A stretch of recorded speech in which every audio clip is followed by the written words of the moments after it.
L'ulcère gastro-duodénal. Ce qu'il faut savoir, c'est qu'on a déjà dans la physiologie de l'ulcère, comment il se constitue, on a un déséquilibre entre les facteurs agressifs et les facteurs protecteurs. Quand on parle d'ulcère gastro-duodénal, on va s'intéresser à la sécrétion d'acide.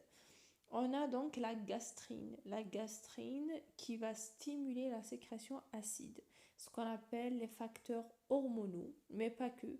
Il y a aussi des facteurs nerveux, comme le nerf vague, le 10, ou bien qu'on appelle aussi le nerf pneumogastrique, qui lui a deux branches, une au niveau du fundus pour augmenter l'acidité et une autre branche au niveau de l'antre qui est responsable de la motricité, de la vidange gastrique et donc des contractions pour vider notre estomac. Et on a aussi la cellule G. Donc, si on parle d'un ulcère gastro-duodénal, on va parler de facteurs hormonaux et de facteurs nerveux qui vont intervenir. Et donc, on va parler d'une cellule très importante qui est la cellule pariétale. Au niveau de la cellule pariétale, on a trois récepteurs à ce niveau. On a un récepteur à la gastrine au niveau de la cellule pariétale, donc au niveau de l'antre. C'est pourquoi on parle avant de l'entérectomie, c'est-à-dire le fait d'enlever l'antre comme traitement. Maintenant, ce n'est plus le cas. On ne fait plus le traitement d'ulcère par chirurgie, sauf dans le cas de complications qu'on va voir par la suite. Le deuxième récepteur qu'on va trouver au niveau de la cellule pariétale, c'est le récepteur muscarinique, qui est stimulé par le nerf vague, le 10. Donc, dans ce cas, si on fait une vagotomie, le fait d'enlever le nerf vague, on agit sur la sécrétion acide. D'ailleurs, avant, on faisait aussi le traitement par vagotomie. On agissait sur ces récepteurs des cellules pariétales pour diminuer l'acidité. Et on a aussi un troisième récepteur qui est le récepteur à l'histamine au niveau des sous-muqueuses. Avant, on traitait par les antihistaminiques, les anti-H2. Ils étaient vraiment très utilisés, ils étaient largement utilisés dans les ulcères gastro-duodénals. Ils étaient très efficaces, mais maintenant ils sont abandonnés. On va trouver que la forme injectable en hospitalier. Elle est à usage hospitalier. On trouve que la forme injectable. La forme orale, elle a disparu car il y a les IPP, les inhibiteurs de la pompe à protons. Donc voilà, c'est ça la régulation hormonale. Et puis, donc imaginez une cellule. La cellule, elle a un pôle basal et un pôle apical. Au niveau du pôle basal de la cellule pariétale, on va trouver, comme on a dit, trois récepteurs à la gastrine, au nerf vague, avec ses deux branches, une au niveau du fundus et l'autre au niveau de l'antre, et aussi un récepteur histaminique, donc H2 et un histaminique H2. Et si on veut agir sur lui, on va donner les anti-H2. Si on veut agir sur le vague, on fait la vagotomie. Si on veut agir sur la gastrine, on fait une entérectomie. Maintenant, elle ne se fait plus. Donc, notre cible maintenant, ce n'est pas le pôle basal de la cellule pariétale, mais plutôt le pôle apical de la cellule pariétale qui a le récepteur à la pompe. C'est pas un récepteur, c'est une pompe à protons. Et cette pompe à protons, elle fait rentrer les K+, et fait sortir les H+. Donc, le produit de cette pompe, c'est quoi? C'est les ions H+. Et donc, c'est plus d'acidité. Donc, pour cette pompe, il y a les IPP, les inhibiteurs de la pompe à protons, qui agissent sur cette pompe. C'est des antagonistes spécifiques, ce qu'on appelle les IPP. Donc, ça, c'est un peu la physiologie. La physiologie donc de tout ce qui intervient dans la sécrétion de l'acidité et les principaux acteurs donc dont on va agir. C'est ces principaux acteurs qu'on va cibler dans notre traitement. Pour un peu de physiologie ou bien de physiopathologie de la maladie ulcéreuse, on a dit donc à l'état normal, il y a un équilibre entre l'acidité, la pepsine, qui sont des facteurs agresseurs. Il faut savoir que la pepsine et l'acidité, ces facteurs agresseurs, il faut savoir que la pepsine, elle a moins d'effet, elle est moins, donc comment dirais-je, elle sécrète moins d'acide, ok, que l'acidité, son chef d'orchestre, c'est l'acide chlorhydrique qui est sécrété par les cellules pariétales gastriques. Il est nocif, il sécrète beaucoup d'H+. Par contre, le pepsinogène, si donc pepsinogène qui donne de la pepsine, pardon, donc cette transformation, même si elle rajoute de l'acidité, mais pas au point de l'acide chlorhydrique, celui-là peut faire en sorte que le pH au niveau gastrique en interprandial arrive jusqu'à pH est égal à 2, donc c'est très très acide. Mais on a aussi un équilibre entre, comme on a dit, acide pepsine et quoi? Et mucus et bicarbonate. Donc, les facteurs de défense sont le mucus. C'est le mucus euh, qui donne la viscosité, l'élasticité. C'est des protéines en réseau, plus des phospholipides. Et le plus important, c'est les bicarbonates qui vont faire en sorte que ça soit un gel. C'est-à-dire, c'est des cellules épithéliales qui vont neutraliser. Et également, donc, comme j'ai dit, le mucus, il n'y a pas de mucus sans bicarbonate. Et on a aussi des cellules, comme j'ai dit, on a le mucus, on a les bicarbonates et on a aussi l'épithélium gastrique duodénal qui est fait de cellules épithéliales qui vont faire en sorte de neutraliser les H+. Toujours dans les facteurs agressifs, je suis désolée pour ma voix, je suis un peu malade. Donc pour la physiopathe, toujours on est en train de parler des facteurs agressifs.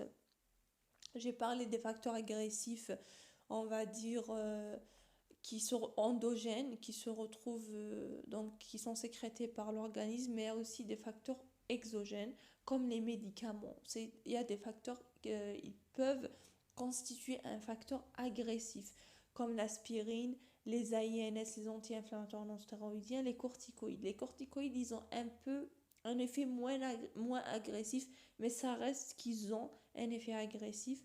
On a aussi des gens qui ont un groupe sanguin O positif, O+. On ne sait pas pourquoi, on ne l'a pas expliqué, mais on a trouvé qu'ils ont plus de risques à développer un ulcère. On a aussi des gens qu'on appelle des hypersécréteurs, ceux qui sécrètent beaucoup d'acide. On a bien sûr l'Helicobacter pylori, qui constitue le facteur de risque principal, et c'est plus au niveau de l'antre il va faire qu'il y aura une hyperacidité, et cette hyperacidité va faire qu'il y aura une métaplasie bulbaire au niveau du bulbe, au niveau du bulbe donc duodénal, et puis on aura l'ulcère duodénal. Mais généralement l'hélicobactère pylorique, il est spécifique à l'estomac de l'homme, à la muqueuse de l'estomac de l'homme. Donc on va parler ici de gastrite à Helicobacter pylori. Il peut donner des gastrites. On a aussi l'insuffisance rénale chronique qui constitue un facteur de risque. Comment ça? C'est par trouble de la circulation qui va faire qu'il y aura une hypoxie, et par le biais de l'hypoxie, on aura la muqueuse qui va s'ulcérer. On a aussi la cirrhose, donc cirrhose, insuffisance rénale chronique, HP, les hypersécréteurs, ceux qui ont le groupe sanguin O+, corticoïdes, AINS, aspirine. Tout ça sont des facteurs qui font qu'il pourrait y avoir la constitution d'un ulcère, de cette perte de substance qui est l'ulcère. Donc, si on veut parler maintenant ulcère gastro-duodénal, on va parler de l'ulcère duodénal en soi, c'est plus l'HP, dû à l'HP, et il n'évolue jamais vers le cancer, ça c'est très important. Et pour l'ulcère gastrique, donc celui-là, il peut évoluer vers la cancérisation, et l'ulcère gastrique, c'est par le biais de l'atrophie, de la métaplasie et de la dysplasie. L'ulcère gastrique survient sur une muqueuse atrophique. Il faut qu'il y ait de l'atrophie pour qu'il y ait un ulcère gastrique. Il n'y a pas d'ulcère gastrique sans qu'il y ait atrophie. Donc, pour les complications de l'ulcère, on va parler après, mais je vais juste vous dire qu'il y a l'hémorragie, il y a la sténose, il y a la perforation et il y a la cancérisation. Et le cancer, c'est spécifique à l'ulcère gastrique. Pour la clinique, il faut savoir qu'elle est commune aux deux pathologies. Elle est pareille pour les formes typiques. Pour les formes typiques, pour un ulcère gastrique et un ulcère duodénal non compliqué, on va parler d'une clinique commune pour ces deux pathologies dans leur forme pas compliquée et typique. Donc, pour la douleur de l'ulcère, elle est sus-ombilicale ou bien épigastrique. Elle est périodique, rythmée par les repas, c'est-à-dire elle est calmée par les repas. Avant la découverte de l'HP, l'ulcère était une maladie très grave qui ne guérissait pas. On ne pouvait pas parler de guérison d'un ulcère et le traitement était généralement chirurgical. Mais maintenant, on parle d'éradication de l'Helicobacter pylori, on parle de guérison de l'ulcère gastrique. Pour les examens complémentaires, vous devez faire l'AFNS, la formule, pour chercher l'anémie qui est généralement occulte, donc une hémorragie digestive, pour analyser les selles et la recherche de sang dans les selles, une endoscopie qui est donc l'examen clé, qui va donc rechercher cette perte de substance. Et puis, pour rechercher une complication, on peut faire le transit œso-gastro-duodénal. L'Helicobacter pylori, comme j'ai dit, est le chef de file. On a aussi les médicaments. Et autre pathologie, l'exemple du syndrome de Zollinger-Ellison, qui est une tumeur endocrine qui fait qu'on a une sécrétion de beaucoup de gastrine. Donc, comme on a dit, elle a un récepteur au niveau de la cellule pariétale, donc elle sera stimulée donc beaucoup. On a aussi les hyperparathyroïdies. Et puis pour les complications, on a dit, il y a bien sûr l'hémorragie digestive et il y a la sténose. Pour la sténose, je n'ai pas parlé, mais il y a deux formes. Il y a la sténose inflammatoire et la sténose fibrosante. Pour ce qui est de l'inflammation, c'est quoi? C'est comme une poussée. Il y aura des œdèmes et tout. Donc on aura la lumière qui va être réduite, il y aura des vomissements, et puis qui ne sont pas précoces d'ailleurs, mais ça évolue bien.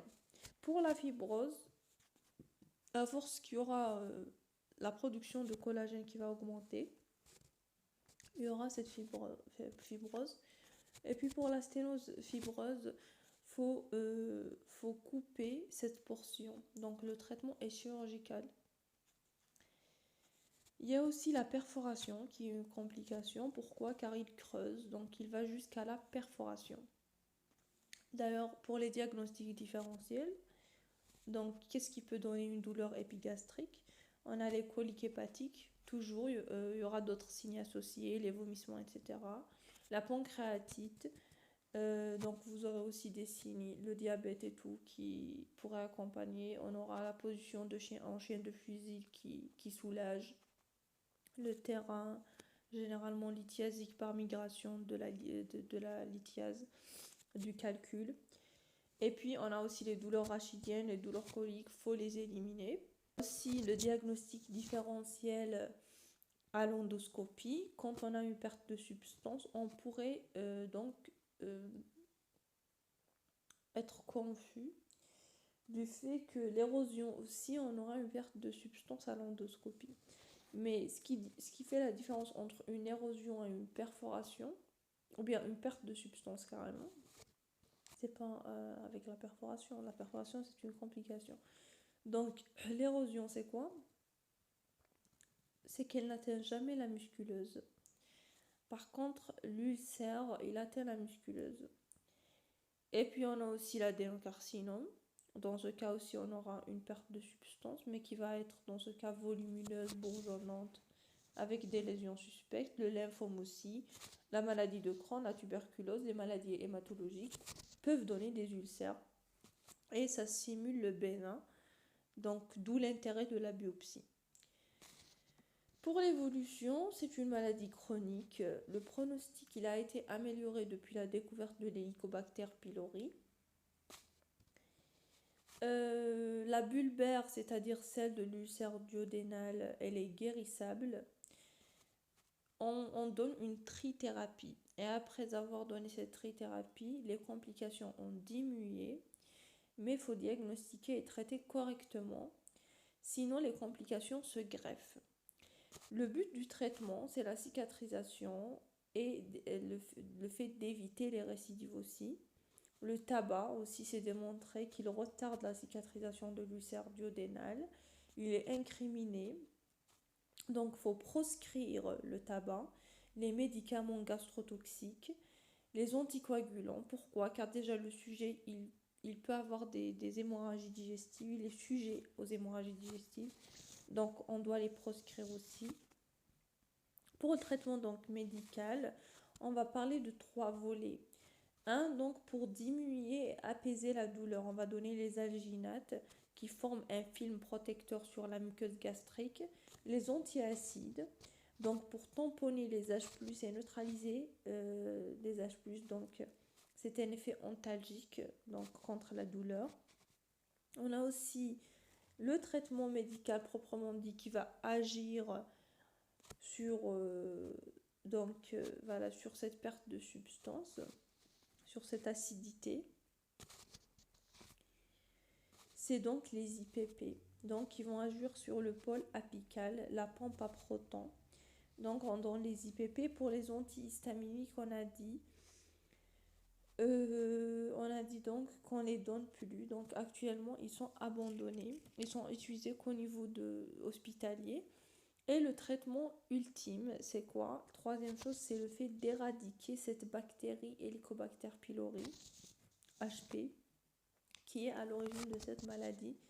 C'est-à-dire, c'est la prescription d'antibiotiques. On a le clamoxyle et le flagyl. Et s'il y a contre-indication ou bien il n'y a pas le clamoxyle, on va donner le clarithromycine pendant une durée de 14 jours. Dans 14 jours, on va donner une trithérapie, 2 antibiotiques et un IPP pour une durée de 10 à 14 jours, mais actuellement c'est 14 jours de flagyl, clamoxyle et IPP, c'est très important. Et il faut savoir que plus vous réduisez au maximum cette sécrétion acide, plus vous maximisez les antibiotiques et leur effet donc positif. Voilà, donc on va favoriser un milieu moins acide avec une proscription du tabac, des médicaments gastrotoxiques, etc. Et aussi le dernier moyen, c'est la chirurgie qui est réservée aux complications de perforation, de sténose fibreuse. Pas pour la sténose inflammatoire. La sténose inflammatoire, son traitement est médical. Mais aussi, il n'y a pas que la perforation et la sténose fibreuse où on donne un traitement chirurgical, mais aussi une hémorragie digestive qui ne répond pas au traitement médical et endoscopique. Donc dans ce cas, on pourrait faire soit un traitement endoscopique avec IPP et tout, donc avec des clips, de l'adrénaline et tout, et de règles aussi, c'est la chirurgie en cas de cancer de l'estomac bien sûr. Pour les indications, un ulcère en poussée, on va donner les antiacides, les alginates, l'éradication de l'Helicobacter pylori et le protocole thérapeutique trithérapie, clamoxyle, si allergie clarithromycine, flagyl, IPP. 6 complications, comme on a dit, chirurgie. En cas de Zollinger-Ellison par exemple, qui est, comme on a dit, une tumeur endocrine qui sécrète beaucoup de gastrine, là c'est les IPP au long cours, au long terme, plus le traitement de cette tumeur, chimiothérapie, chirurgie. Donc, comme on a dit, c'est une maladie chronique fréquente.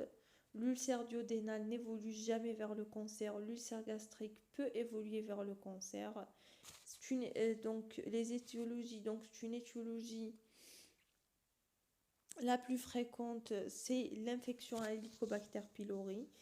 Elle guérit grâce à un traitement médical bien conduit, 2 antibiotiques plus IPP pendant 14 jours pour l'ulcère duodénal. Par contre, pour le traitement de l'ulcère gastrique, c'est différent. C'est une prise en charge différente, vu que il peut évoluer vers un cancer.